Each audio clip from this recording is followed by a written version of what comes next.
Hey, real quick. I'm going to answer a question that just dropped into the group.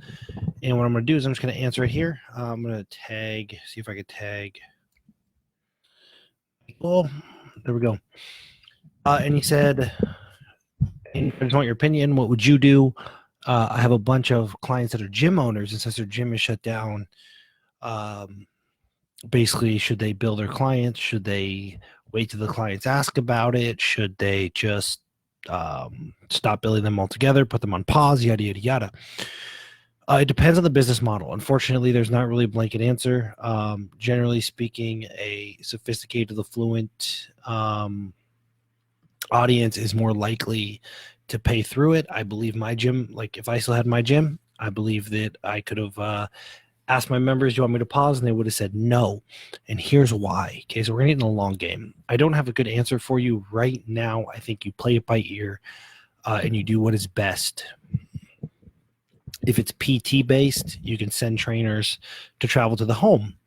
If it's group based, you're kind of in trouble. There's not really much you could do. You could try remote and all that stuff, and it may work. It really depends on the demographic and the culture of the community. But moving forward, I'm going to talk a lot. I'm going to talk about this in the letter, March, starting April, May, June letter. I'm going to talk a lot about long-term positioning because that's what's killing people right now. People don't like the way that people don't like what I tell them to do because it's a long game, but I'm hoping people are receptive to it now, realizing what's going on.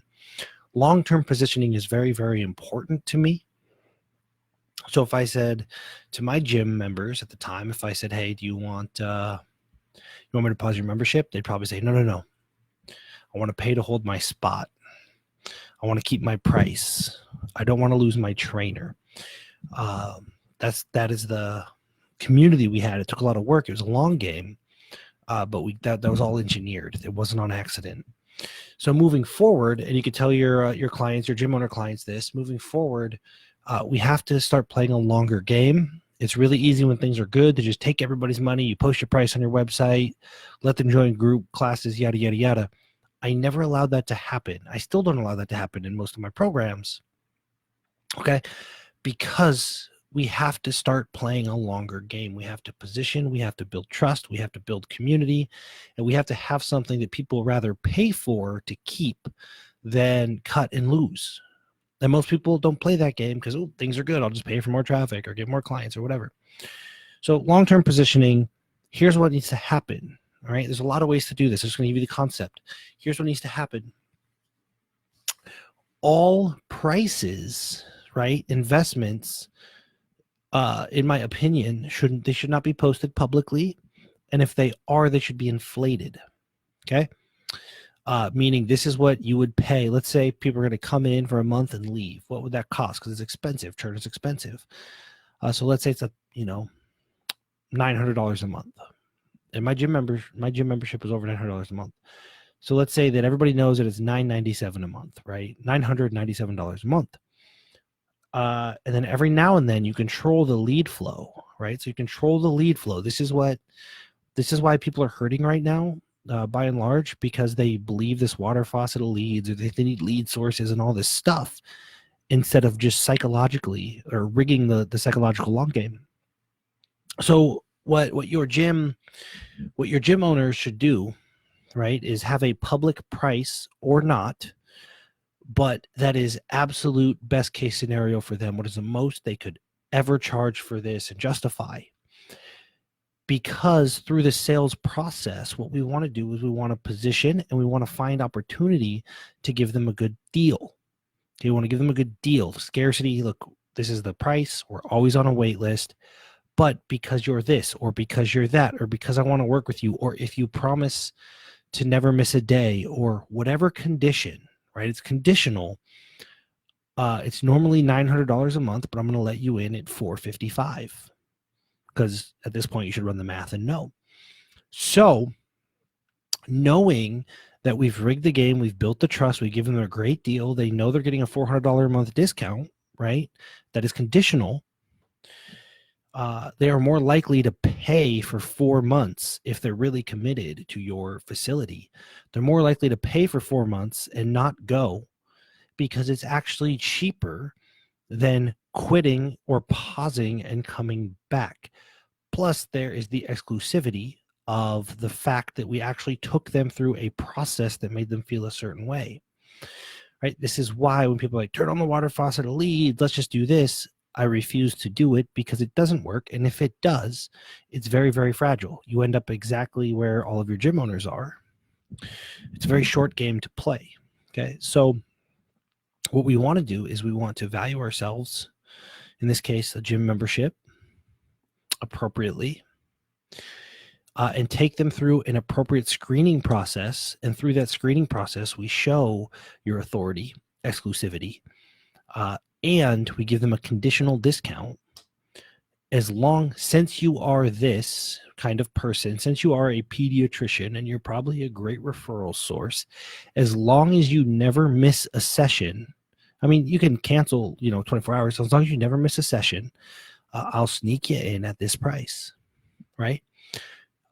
Those people, again, they might go on vacation. The gym might get shut down or whatever. But because you weren't lazy when times were good, you've actually improved your long-term positioning, or people will probably just pay to stick around, right? So there's not much you can do now, which is the problem with the way that I teach. I'm gonna put it in the letter, the direct mail newsletter this month, because I'm hoping people are a little more receptive. The problem with the way that I teach is that it doesn't open the floodgates and get a bunch of buyers that are going to churn. It's a very, very long-term sustainable strategy. And it starts with positioning and then maintaining, okay, really important, maintaining consistency in that positioning throughout the entire customer journey. And when that happens, right, you have people that will just pay. People put down a deposit for a Model S, not having any idea when they're going to get it because of the positioning, right? Because of the way things are presented, exclusivity, all that stuff. So hopefully that is useful, Michael. Right now, I don't have a good answer, case-by-case basis, but you can teach your clients, you can teach your gym owners to stop trying to make every extra dime they can right now, because the trade-off is you lose your positioning, right? If you can anchor the price up high, so Kiara just joined, gym owner who needs to get on my calendar, anchor your price up high and then make it a process to become a member, right? This whole idea, like, make it really, really easy. If it's that easy to sign up, it's also that easy to quit. So you really want to think about the market you're in before you make it super, super easy for somebody to give you money.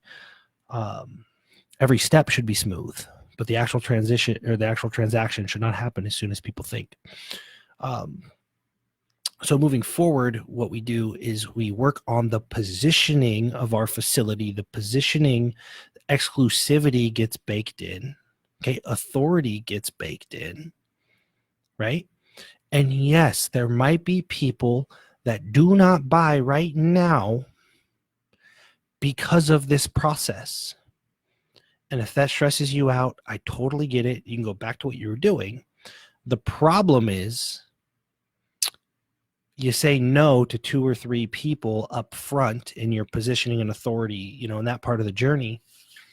And then you lose hundreds right now because you don't have the positioning or the authority or the exclusivity or the leverage for them to keep paying, right? So it's a long term. I'm going to talk about that a lot in the letter. I'm hoping people are more receptive to it. Historically, I don't have the. I used to say this about fitness too. The way that my methods are never the sexy ones over the next 30 days, but they continue to have the sexiest outcomes over the 900-day timeline, which is the one I really care about. Right. So that's the shift. As far as your gym owners, you just have to case by case. If they could travel, have them travel. If they're not comfortable with that, I totally get it. Sometimes it's just the way she goes. But this is not just to transfer ownership. Okay. This is not because of the economy. This is not because of coronavirus. There are things that happen. Gyms got shut down. That's because of, you can blame coronavirus for that. You can blame whatever you want, but there's no utility in blaming other things. However, had your clients position themselves appropriately and rig the game psychologically so that their clients felt like there was a reason that they should pay a premium or pay even when the doors were locked, then they wouldn't be in as much pain right now. Right? So it's really, really easy to say, well, it's the economy, well, it's coronavirus or whatever. More often than not, the pain that people are feeling right now is a combination of, yeah, hindsight's 2020. I totally get it. It's a combination of inappropriate, what Dan Nicholson will call cash flow engineering. People are already going out of business, which means they had like 3 weeks of cash in the bank. That's a problem. You can't blame coronavirus for the fact that you didn't have a year of operating expense around, right?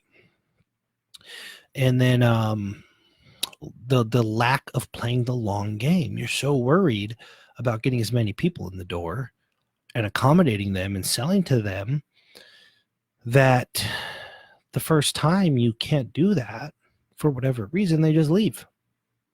It's a positioning thing. It's an expertise thing. It's an exclusivity thing. All of that can be mitigated in a gym. I know because I've done it. And like I said, I can almost guarantee that if I still had a gym and I said, hey, do you guys want me to pause or do you want to pay till we figure this out? 90% of them, only the low price boot camp, like the group training that we didn't really care about that much, would have said, yeah, just pause us or whatever. I know that our best clients would have said, no, just keep paying us. It's cool. It's already working our budget. A lot of these guys are month by month and no reserves. Yep. And that's the problem. So the reason that your clients cannot make the appropriate decision right now is because it will bury them. And so it's not coronavirus. It's not the recession. It's the fact that the appropriate thing to do is not possible because they have not prepared. So now we're only working with what is possible for them, which is not really that much. But the appropriate thing to do, no one has quit my gym. It's awesome. I'm not surprised. We can actually probably grow it even if people can't go there, right? The issue is when things are good and people learn how to run traffic and do some sales and run some challenges or whatever, they don't really focus on the fundamentals and they don't position them. They position themselves in order to make the sale. And believe it or not, when you position yourself in order to make the sale, right, which is maybe make some promises that you can maybe not deliver on, get people really, really excited. You know what follows a peak is a valley. So the people that position themselves in order to make more sales actually position themselves worse off for times like this. What do you do to maximize sales? Right? It's pretty much the opposite of what you do to keep people. Counterintuitive, which is why there's a balance. But people will stick around because you didn't push them into the sale. You made it feel exclusive. A little bit higher price. They don't want to leave and then come back and pay the new price. It's actually cheaper to just stay, right? Those are the things that need to be engineered as you're growing your business and as you're moving forward. So I'm going to talk about that more in the direct mail newsletter, but that's my answer. There's not, right now it's case by case. You have to go to your gym owners and work with them one-on-one. Hey, what do we do in your case? What do we do in your case? But long-term, you can help them position better and build in exclusivity.